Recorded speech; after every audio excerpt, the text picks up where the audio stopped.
Amigos y amigas del periódico digital Expectativa, buenos días, un gusto estar con ustedes aquí en esta serie de entrevistas, aquí y ahora, a través de Expectativa, el periódico digital con más de una década ya de servicio a la comunidad del norte del país.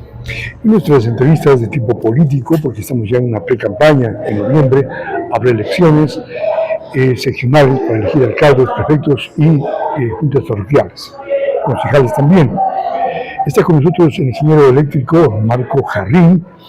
Él fue, entre otros cargos, vicepresidente de Andinatel, gerente de Alegro, director en el gobierno provincial de Imbabura, concejal de Ibarra, concejal alterno y también directivo de Melnorte. Marco, buenos días, bienvenido. Buenos días, mi estimado Jaime, qué gusto saludar con usted y con Gracias, toda Marco. la gran teleaudiencia que le escucha. Gracias. Usted estudió en la escuela Guayaquil de Pachaca. ¿Cómo es esto? Por favor. Mire, es una anécdota de mi infancia. Mi tía, Susana Lara, fue profesora de esa escuelita, Escuela Guayaquil de Alpachaca. Cuando yo tenía unos 5 años aproximadamente, era el único niño de la casa y solía llevarme a la escuelita. Entonces fue mi primer año de educación básica, ¿no? De primaria, el que pasé en la Escuela Guayaquil de Alpachaca. Luego se fue a la... Luego estudié en la Escuela 28 de septiembre. También tuve un cambio hacia la Escuela Modelo y posteriormente toda escuelas públicas, y usted sabe el nivel de escuelas públicas de ese entonces, ¿no? Guayaquil de Alpachaca, 28 de septiembre, Modelo, escuelas que acogían a la gente, al pueblo. Claro. ¿Sí? Y luego en el Teodoro Gómez de la Torre. Entonces salió de la escuela Modelo. Entonces. Sí, salí de la escuela Modelo al colegio Teodoro Gómez de la Torre. ¿Algún profesor de la escuela Modelo que se recuerde?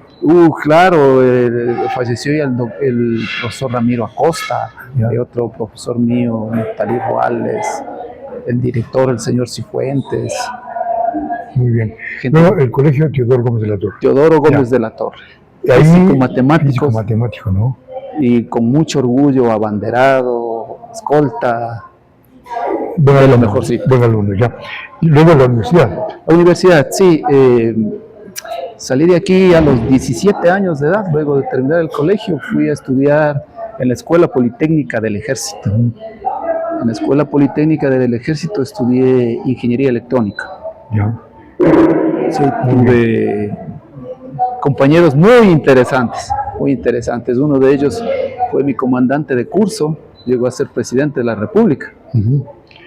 ¿Presidente de la República? ¿Quién es? Fue mi compañero, fue Lucio Gutiérrez, él era mi comandante de curso. Cuando yo tenía unos 17 años, él creo que ya era capitán, era el comandante de mi curso. Así eran los estudios en la Politécnica del Ejército. Claro. Teníamos un comandante de curso. Era una universidad que la aprecio muchísimo, ¿no? Ahí tuve mi formación. ¿No trabajó en el gobierno de Lucio Gutiérrez? Claro, justamente fui vicepresidente de Andinatel. ¿A nivel nacional? A nivel nacional, vicepresidente de toda la corporación de Andinatel. En el año 2003 aproximadamente, 2004, recuerdo justamente donde se manejaban los proyectos de planificación corporativa. A mi cargo estaba una cartera de alrededor de 384 millones para desarrollarlo en proyectos en beneficio del país. Se hizo mucha obra en el área de telecomunicaciones, cuando Andinatel generaba cantidad de utilidades para el Estado. Es decir, usted siempre estaba vinculado a las telecomunicaciones, ¿no? Y también al sector eléctrico. Sí, efectivamente. He estado vinculado en las áreas de telecomunicaciones, en el área eléctrica, en el área bancaria y en el área petrolera. Petrolera en ese caso porque como parte de mi formación profesional, bueno, tuve el paso por algunas empresas multinacionales. Una de ellas, recuerdo, era Telia de Suecia. Telia de Suecia se convirtió en una empresa que formó aquí en el Ecuador, del cual fui su gerente técnico, el primer punto de acceso a la red de internet del Ecuador, año 1997. Es el internet que ahora ustedes lo ven, lo desarrollé yo. Usted también estuvo en Alegro, ¿no? Sí. Era una empresa estatal Claro, de telecomunicaciones. es la empresa, hoy es CNT, Ya. pero en su inicio era Allegro, la marca comercial, el nombre era Telexa. Telexa era la empresa móvil de telefonía del Estado. No desapareció, fue absorbida por la CNT. Allí fui yo gerente de infraestructura, desarrollamos la red 3G, en su inicio era la red 3G, ahora recordará que ya estamos en la 5G. Ya. 3G, 4G, 5G es sinónimo de velocidad de acceso a la red de internet. ¿No? Ha sido muy conocido o muy experimentado en el sector público nuestro invitado Marco Jarrín, porque he escuchado comentarios en las redes sociales, en expectativa, que decían, ¿quién es el señor? Ya saben, pues ha sido un técnico, no un político, ¿no? Efectivamente, soy un técnico, conozco mucho de política, ese paso justamente por el área pública me ha permitido conocer de ello. Mire que también estuve como gerente de proyectos en el Ministerio del Interior a través de Fabreg, donde se desarrollaron interesantes proyectos que hasta ahora los vemos. Todos los UPCs, Fabreg era, ¿no? Sí, los VCs, el ECU 911, lo que ahora conocemos como el ECU 911, me las sé completas, esos, donde se manejaba proyectos superiores a los $100 millones en esa época, imagínense, y más de 1.000 millones para montar toda esa infraestructura. Y bueno, pues la parte privada también me ha enseñado muchísimo. Le decía que en el ámbito petrolero trabajé para Alberta Energy, una empresa petrolera canadiense. Hicieron una fusión con Pan Canadian de Canadá y se formó una gran empresa, una de más de 30.000 millones de dólares en esa época, que se llamaba Encana, Energy Canadá. Encana se llamaba. Otra interpretación. Sí. Hoy es lo que ahora se conoce como Andes Petroleum. Le vendieron a los chinos, ahora es Andes Petroleum, la empresa petrolera extranjera más grande que tiene el Ecuador. Marco, ¿qué se requiere para dirigir una ciudad como Ibarra? Una ciudad mediana, ¿no? 200.000 habitantes de Ibarra. ¿Qué se requiere para dirigir esta ciudad? Creo que se requiere hacerle un cambio drástico, un cambio de timón, un cambio de la gestión, de pasar de ser política a una gestión técnica, a una gestión basada en resultados, a una gestión eficiente, a una gestión eficaz. Mire usted que muchos de los indicadores de municipios, de prefecturas, de empresas del sector público, refieren el hecho de que el desarrollo de sus proyectos, el presupuesto ejecutado no suele superar el 18, el 20%. Entonces eso es sinónimo de ineficiencia. ¿Sí?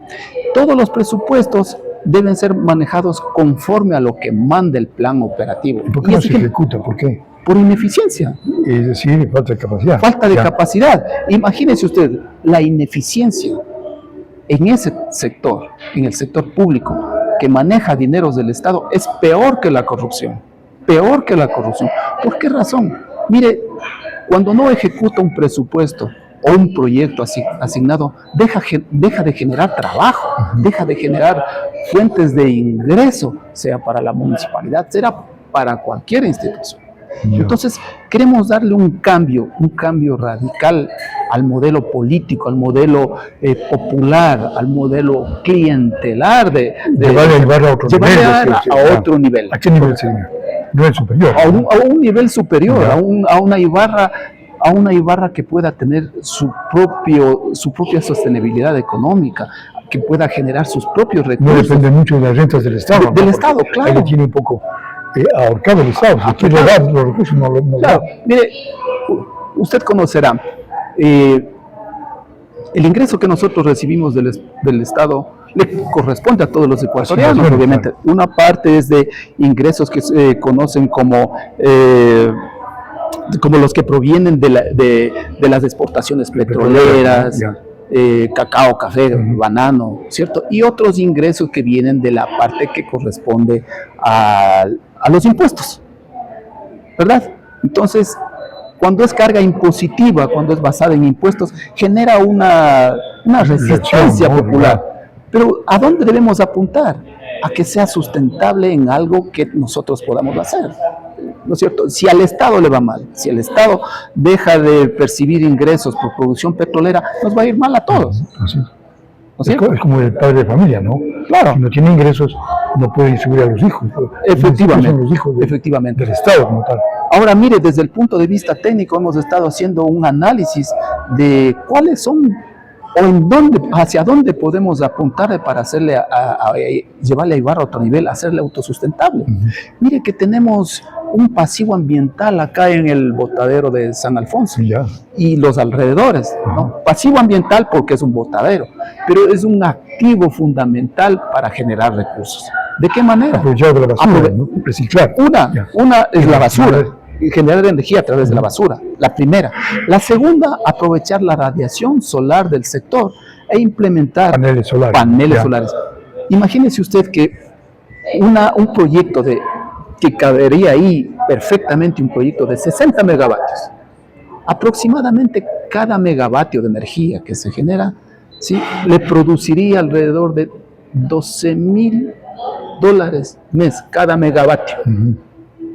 Eso multiplicado por 30 días y eso multiplicado por 60 equivale a un aproximado de $8 millones al año.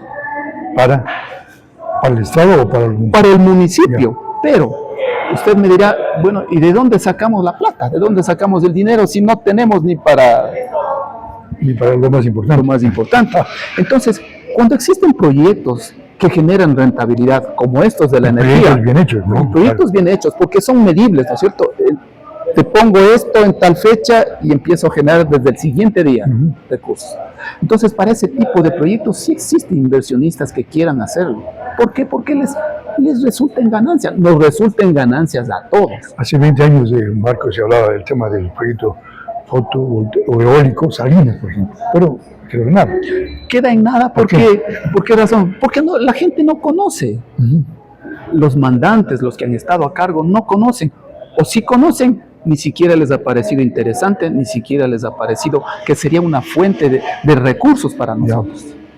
O sea, estamos esperando siempre a que alguien nos dé algo por algo. O nos dé haciendo. O nos dé haciendo. Claro. Ahora estamos obviamente estamos en nuestro derecho, ¿no es cierto? Estamos muy esperanzados a que Jiangxi Mining Cooper, ¿no es cierto?, nos dé las regalías. Más bien démosle servicios a ellos y ganemos de esos servicios. Servicios de energía, por ejemplo, porque ese no es el core, no es la función de la minera generar energía. Hagámoslo nosotros. Tenemos empresas públicas que podemos adaptarle para obviamente proceder con ese proyecto. Nos permite la ley de empresas públicas, el artículo 34, la asociatividad de la empresa pública, que es donde podemos aplicar. Pública y privada. Claro, una alianza, ¿no?, con los privados, son los que para tienen el desarrollar dinero, proyectos e iniciativas, porque esta ciudad no es industrial. No es industrial, esta ciudad es comercial Económica y y turística, y burocrática, obviamente. Entonces, tratemos de cambiarle a Ibarra su mentalidad, de ser solamente los jóvenes, ¿no? Efectivamente, solamente de que sea la ciudad de paso, la ciudad a la que se viene solamente a la cacería del zorro, O a comerse un pescado en Yaguacocha el domingo, ¿no? y a testarle de tráfico. Una ciudad, y se requiere una ciudad segura también, ¿no?, por el tema de la delincuencia. ¿El municipio tiene competencia en el tema de control de la inseguridad? El municipio tiene competencia en lo que se conoce como seguridad ciudadana, bienestar público, gestión de riesgos. Hay un impuesto que se paga también por tema de seguridad. Tenemos un impuesto que se paga por seguridad, ¿no es cierto? Sin embargo, creo que se puede hacer un poco más si somos más colaborativos con quien tiene la competencia específica del orden público como tal, el trabajo antidelincuencial como es la policía o el ejército, ¿no es cierto? Podemos apoyar en mucho. Ahora tengo entendido que hay un proyecto, lo conozco, es el de seguridad ciudadana, de la instalación de 1024 cámaras en 256 puntos. Al respecto, déjeme decirle lo siguiente. Uno entendería que cuando ese proyecto arranca, dice 256 puntos, entendería que son 256 nuevos puntos. resulta que son 200 lugares donde ya existen las cámaras del ECO 911 y 56 puntos nuevos. Entonces, todos los ciudadanos, usted puede revisar, hay sitios donde hay un poste del ECO 911 y otro poste de la empresa que está desarrollando este proyecto. Hay cámaras que apuntan hacia las terrazas de las casas, una que apunta al sur, otra del ECO 911 al sur, otra al norte. Creo que todo es perfectible. Esto significa que se puede modificar, se puede cambiar, pero sí vale la pena que la ciudadanía conozca, que se ponga atento, que se ponga en el sitio que debe, ¿no es cierto? Porque, como digo en otros lados, nada es gratuito. Las empresas públicas o el municipio mismo usa recursos que los ecuatorianos y los ciudadanos ribereños apostamos y pagamos. Así que nada es gratis, todo tiene su costo. Marco, ¿se puede lograr tener una ciudad de Ibarra, una ciudad capital inmadura, con una transformación digital? Porque siempre hemos escuchado que en los parques hay wifi o internet, pero no existe eso.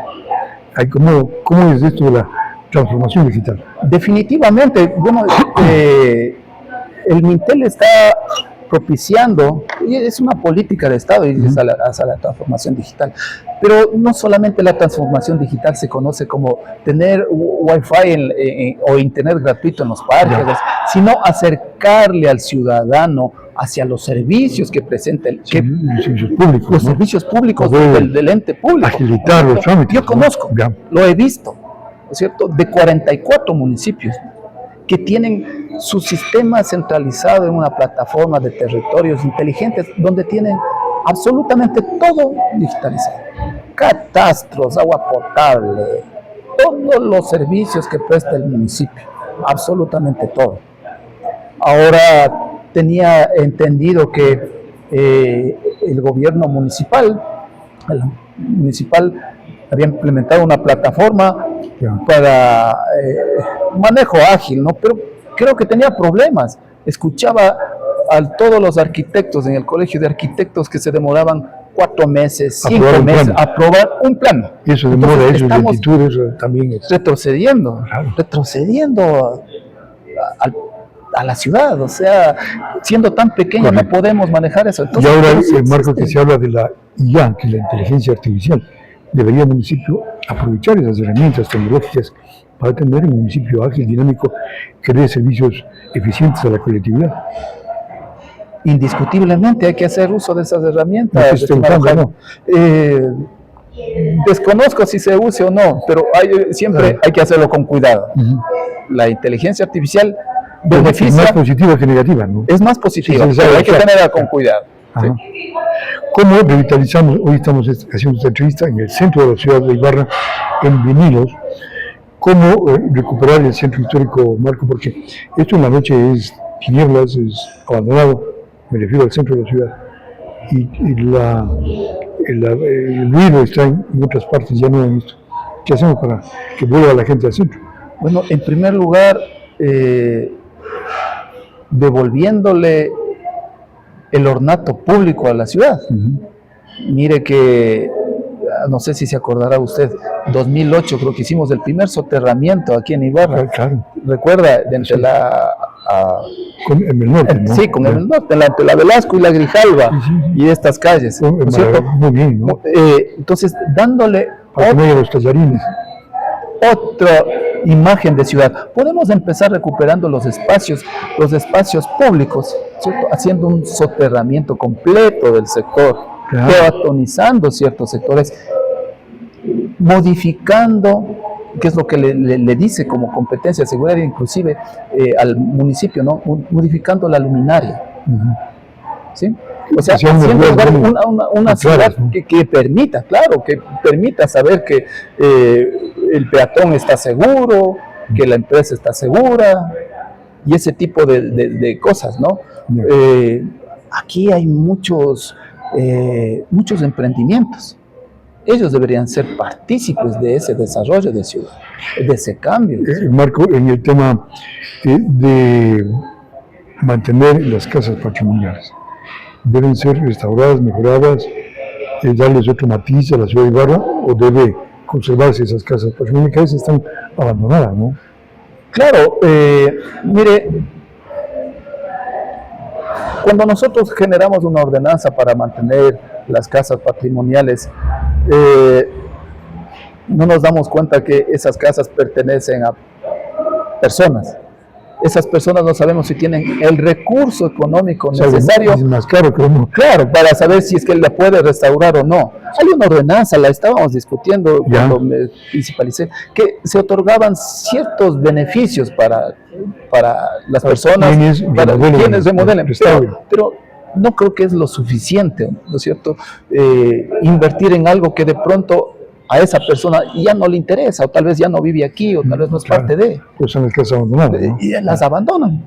Entonces, ese es el problema en el que estamos viviendo. Y bueno, si se restauran, habrá que darle un uso adecuado. Un uso adecuado me refiero dependiendo del sector, ¿no? ¿Verdad? Entonces puede ser un uso adecuado en el ámbito comercial, ¿no es cierto? No mercantilista, comercial de primer nivel. Si queremos llevarle a Ibarra a otro nivel, pues comercial de primer nivel. No va a ser la covacha de la esquina, los celulares, ese tipo de cosas. Comercial de primer nivel. Ibarra debe tener una identidad, ¿no? ¿Cuál es la identidad de Ibarra? ¿Qué nos identifica frente al resto de ciudades? Los lagos. Claro, los helados de paila. Los helados de paila. Pero mire ahora un dato curioso importante. Usted de pronto debe haberlo sentido también. Los lagos, Yaguarcocha. Usted va un domingo a Yaguarcocha. Es una tierra de nadie. Es un mercado gigante. No hay control, no lo he visto yo. No hay ningún agente de control metropolitano, no hay la policía, no hay nadie. Los vehículos se estacionan en el lugar que es para los ciclistas. Los buses dan la vuelta y estacionan en la ciclovía. Un caos, ¿no? Un caos. La comida, lo propio. Nadie respeta nada. Nadie respeta nada. Mire, un domingo, vaya un domingo, de 11 de la mañana a 4 de la tarde. No hay un alma. Basurero por doquier, no hay control. Entonces, si queremos que una Ibarra sea turística y una Ibarra sea recordada por las personas que vienen, empecemos dando el trato adecuado al turista. Es una autopista Yaguarcocha. ¿Cuántos accidentes había? Nadie quiere ser impopular en Yaguarcocha. Poner en orden, de pronto, ser un poco más estricto en el ordenamiento, a alguien le hace impopular. Entonces, no, dejemos las cosas que estén como ahí, porque es época de elecciones. Y la idea no es esa. Yo prefiero ser eficaz a ser popular. Es decir, esa es mi propuesta. Hacer las cosas. Claro. ¿No? ¿Qué hacemos con el mercado Amazonas y su entorno? Se hablaba de llevar a otro sitio. El alcalde actual decía que iba a construir por el terminal terrestre, pero parece que no va ese proyecto. Pero claro, ese mercado ya cumplió su vida útil. ¿Qué hacer con eso? Con el entorno, con mucho comercial informal que hay por allí. Ya se está convirtiendo en un gran mercado, no solo para adentro, sino afuera también. Mire, es un problema social, claro, que la gente data ya de muchísimos años. 50 años Muchísimos, y pico, claro. ¿Cierto? De las 3, 4 últimas administraciones, se hablaba de un proyecto que sin duda en esa época era aceptable. Vamos a construir un mercado, un proyecto que nos costaría casi 40 millones de dólares. La siguiente administración optó por hacer otro mercado por 55 millones. Y va subiendo el precio. La siguiente administración, Jaime, 70 millones. Y esta administración, 72 millones. En infraestructura, ¿qué habrá variado? Como para que suba el 100% casi, claro, desde la primera. Entonces, resulta que no existe inversionista, no existe plata que a esta ciudad le alcance como para hacer un mercado de esas características. Hay que adaptarnos ahora a la realidad. Han pasado 12 años. Creo que el modelo de gestión debería ser cuando Ibarra tenga sus propios recursos. Caso contrario, sería endeudar a la ciudad en esa enorme cantidad de dinero, habiendo otras cosas mucho más importantes inclusive, ¿sí?, que el mismo mercado. Como el sistema del agua potable, alcantarillado. El agua potable, alcantarillado, ¿no? la vía, Imagínese el puente de los Molinos si llega a colapsar. Sí, sí, sí. Imagínese usted cuando es un carnaval. Imagínese cuando es solo la cacería del zorro, cómo es el tráfico en la ciudad de Ibarra. Así. Insostenible, insoportable. Entonces deberíamos ver hacia esta ciudad que necesita, uno, el turismo sí, pero con unas buenas vías de acceso. Pongámosle mayor énfasis a lo que realmente nos va a significar. No digo que el mercado no sea, pero desde mi punto de vista, desde esta administración que así pudiera llegar a ser, no se haría, no se construiría un mercado tan grande. Se lo remodelaría, sí, en la parte sanitaria, en la parte hidrosanitaria, el recubrimiento, pero decirle vamos a construir un mercado de 40, 50, 60 millones, no existe. 12 años nos han mentido, 12 años, no vamos a mentir más. Pero habrá que hacer algo allí donde se cimentaron 8 millones de dólares. No está en terreno aplanado, casi como la refinería del Pacífico. No, tenemos nuestro propio aromo. Aroma, El claro. aromo de Ibarra. Es decir, se hizo. Claro. Eso es un monumento también a la ineficacia. Es justamente a donde queremos Falta ir a planificación. cambiar. En su momento eran problemas que dependían de otros propietarios, de conflictos y ese tipo de cosas, pero hay que darle solución a esa situación también, ¿no? Marco, que en el tema usted hablaba de la alianza público-privada. En el Torreón, donde estudiamos, en el Colegio Teodoro Gómez de la Torre, se restauró, quedó muy bonito eso, ¿no? Pero allí se ha entregado a una empresa privada, la empresa pública, la que maneja Innova, me parece que es, Sí. y luego ellos entregaron a una empresa privada para poner locales comerciales. Eso está bien, ¿no? Siempre y cuando, Se cuide.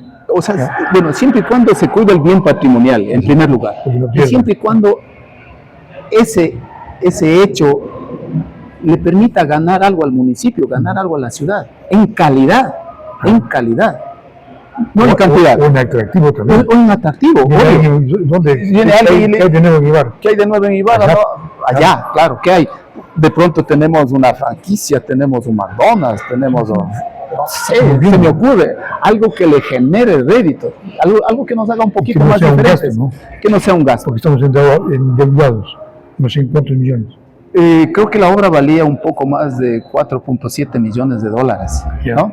Y asimismo entenderá usted que cuando usted ejecuta una obra, esta obra va a requerir mantenimiento. El mantenimiento es un gasto y alguien tiene que gastar. Y no vamos digamos, a construir y reparar enormes edificios para tenerlos vacíos, solamente para cuando haya un evento X, Y o Z. No. Ya. Hay que hacerlo, pero de la mejor manera, buscando el progreso de la ciudad, buscando la mejor manera.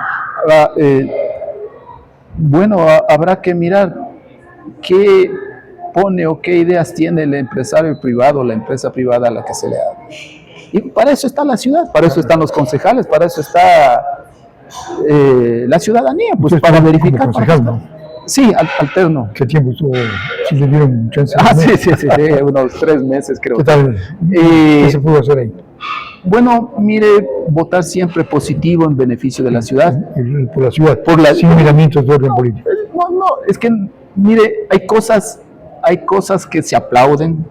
La obra se aplaude, los adoquinados se aplauden. Está bien, ¿no?